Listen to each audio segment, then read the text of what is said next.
இருக்கு.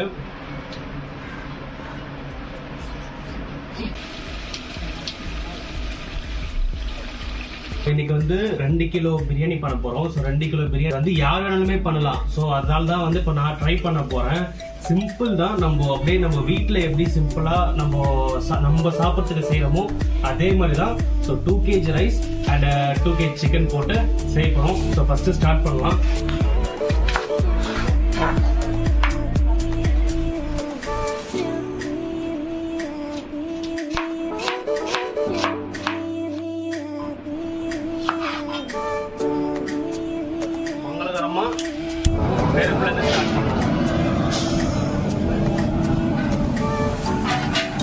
ஒவ்வொரு இன்கிரீடியன்ட் வந்து நான் என்னென்ன போடுறேன்னா அப்படியே உங்களுக்கு சொல்றேன். அப்படியே அதே ஃபாலோ பண்ணிக்கோங்க.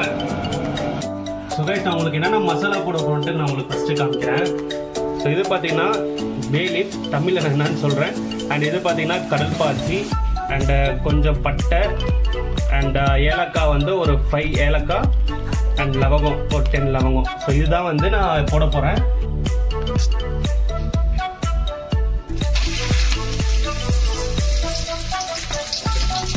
ஸோ நம்ம வந்து இப்போ 1/2 kg வெங்காயம் போட போகிறோம்.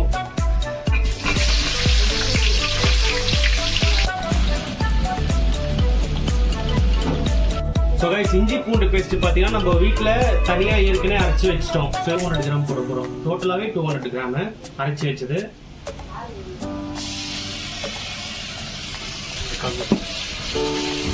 ஸோ கைஸ், இப்போ பார்த்தீங்கன்னா வெங்காயம் இஞ்சி பூண்டு பேஸ்ட்டு மசாலா நல்லா வெந்துச்சு. இப்போ வந்து நம்ம சிக்கன் போடலாம். ஸோ 2 kg சிக்கன் நம்ம அதை கழுவி வாஷ் பண்ணி வச்சுருக்கோம்.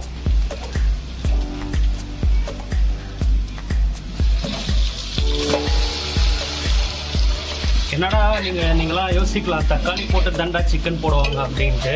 ஆனால் இது பார்த்தீங்கன்னா ஒரு டிஃப்ரெண்ட்டான ஸ்டைல். உங்களுக்கு அவுட்புட் வந்து நல்லா இருக்கும்.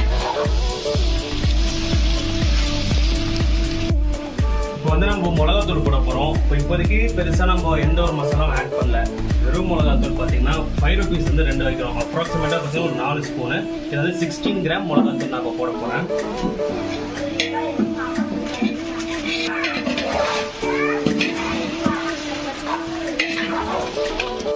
ஸோ இப்போ நம்ம வெறும் மிளகாத்தூள் போட்டு ஒரு கரெக்டாக ஒரு 2 minutes வந்து நம்ம அதை வதக்கிட்டோம். இப்போ வந்து பச்சை மிளகா போடுறோம்.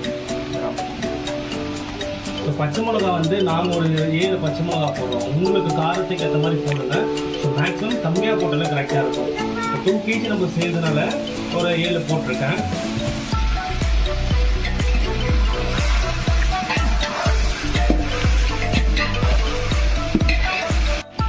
இப்போ நம்ம பச்சை மிளகா போட்டோம். பச்சை மிளகா போட்டு ஒரு 7 பச்சை மிளகா போட்டு ஒரு கரெக்டாக ஒரு 2 நிமிஷம், அவ்வளோதான். ஒரு 2 நிமிஷம் வதக்கிட்ட பிறகு தக்காளி இப்போ நம்ம ஒரு 1/2 kg போடலாம்.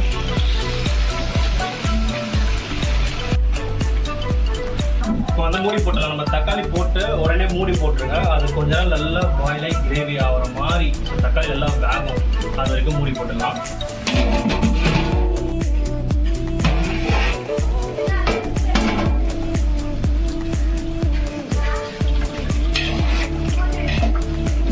இப்போ வந்து புதினா போட்டுலாம் ஒரு 1.5 கட்டு புதினா எடுத்துருக்கோம்.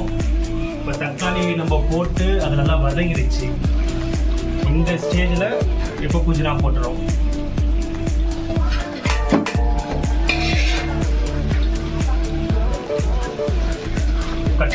இப்போ பார்த்தீங்கன்னா கரெக்டாக ஒரு 200 ml நம்ம தயிர் எடுத்துக்கலாம். 200 ml போட போகிறோம்.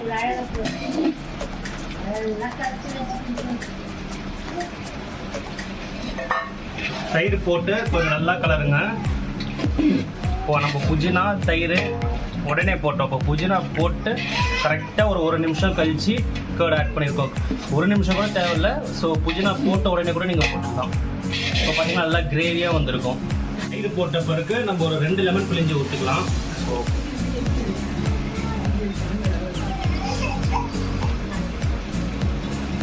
நம்ம ஏற்கனவே வெங்காயம் போட்ட பிறகு உப்பு போட்டோம். இப்போ நம்மளுக்கு உப்பு பத்தலை. இந்த உப்பு வந்து நீங்கள் தேவையான அளவுக்கு போடுங்க. அது வந்து எவ்வளோ குவான்டிட்டி அதெல்லாம் அவசியம் இல்லை.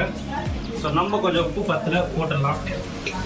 ஸோ கைஸ், இப்போ வந்து நான் தண்ணி ஊற்ற போகிறேன். உங்களுக்கு அது மெஷர்மெண்ட் வந்து நான் இப்போ உங்களுக்கு நான் ஒரு 2 minutes சொல்கிறேன்.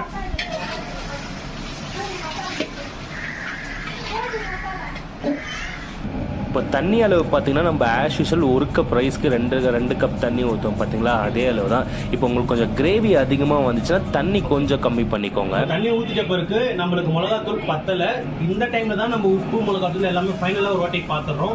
ஸோ அதனால் நம்ம இன்னொரு 5 rupees இன்னொன்று பிரித்து போட்டுக்கலாம். ஸோ டோட்டலாக பார்த்தீங்கன்னா 5 rupees வந்து நம்ம ஒரு 3 பேக்கெட் போடுறோம். இது வந்து மெஷர்மெண்ட்டுக்காக தான் நான் வந்து இந்த மாதிரி பேக்கெட்டில் வாங்கி நான் யூஸ் பண்ணுறேன். ஸோ உங்களுக்கு வந்து ஈஸியாக இருக்கும் நீங்கள் மெஷர்மெண்ட் பண்ணதுக்கு. ஸோ கைஸ் நம்ம 2 கிலோ அரிசி எடுத்திருக்கோம், 2 கிலோ கழுவி ஊற வச்சுருக்கோம். இப்போ 2 கிலோ ரைஸை போடலாம். ரைஸை வந்து ரொம்ப ஊற வச்சிடாதீங்க, நம்ம தண்ணி ஊற்றி கொதிக்கிறதுக்கு ஒரு 5 minutes முன்னாடி ஊற வைங்க. தண்ணி வந்து ஃபில்டர் பண்ணிவிடுங்க, நம்ம ஏற்கனவே ஃபில்டர் பண்ணியாச்சு. பட் போடும் போது இன்னொரு தடவை நல்லா ஃபில்டர் பண்ணி போட்டுருங்க. இந்த டைமில் தம் போட்டுடலாம். அது எந்த டைம்னு உங்களுக்கு காமிக்கிற பாருங்க. இந்த ஸ்டேஜில் இப்படி ரைஸ் கொஞ்சம் உப்பரி ஐட்டம் இருக்குது, இப்போ தம் போட்டுடலாம். தம் போட்டோம். தம்மு நம்ம வீட்டில் வந்து ஒரு பெரிய குண்டா இருக்குது, அதில் பார்த்தீங்கன்னா சுடு தண்ணி வச்சு மேலே வச்சாச்சு. கேஸ் பார்த்தீங்கன்னா ரொம்ப லோ ஃப்ளேமில் இருக்கும். இந்த மாதிரி ஒரு லோ ஃப்ளேமில் வந்து வச்சிடலாம். கரெக்டாக ஒரு 10 minutes போதும், பாயில் ஆகிடும். குடிச்சாச்சு. கரெக்டாக ஒரு 10 நிமிஷம் ரைஸ், 10 நிமிஷம் கழிச்சு இப்போ தம் எடுக்க போகிறோம்.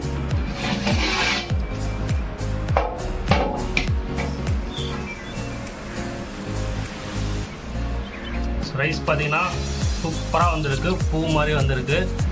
இப்போ நான் உங்களுக்கு டேஸ்ட் பண்ணி நான் உங்களுக்கு காமிக்கிறேன். ஸோ லெக் பீஸ் தான் சூப்பராக வந்திருக்கு. இப்போ டேஸ்ட் பண்ணி நான் உங்களுக்கு சொல்கிறேன். சுட biryani. So leg piece taste பார்த்து சொல்கிறேன்.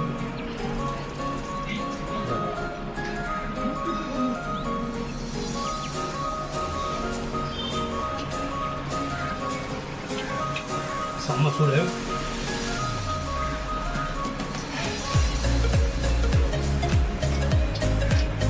ஃப்ளேவர்லாம் சூப்பராக இருக்குது, காரம் உப்பு எல்லாமே பக்காவாக இருக்குது. சிக்கன் செம்மையாக வந்திருக்கு.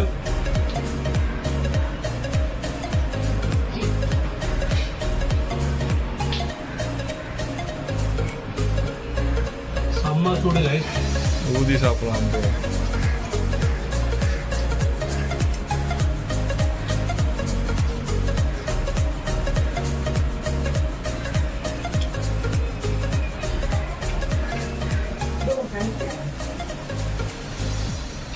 பக்காவாக இருக்குது. ரைத்தா ரெடி ஆகிடுச்சு. பட் நம்ம இதை பார்த்த உடனே டெம்ட் ஆகிட்டோம். பக்காவாக இருக்குது. ஸோ நம்ம வேறு ஏதாச்சும் உங்களுக்கு ரெசிபி வேணும்னா கண்டிப்பாக நீங்கள் கமெண்ட் பண்ணுங்கள், நம்ம அதை கண்டிப்பாக ட்ரை பண்ணுவோம். நெக்ஸ்ட் வீடியோவில் பார்ப்போம். டாட்டா, பாய்.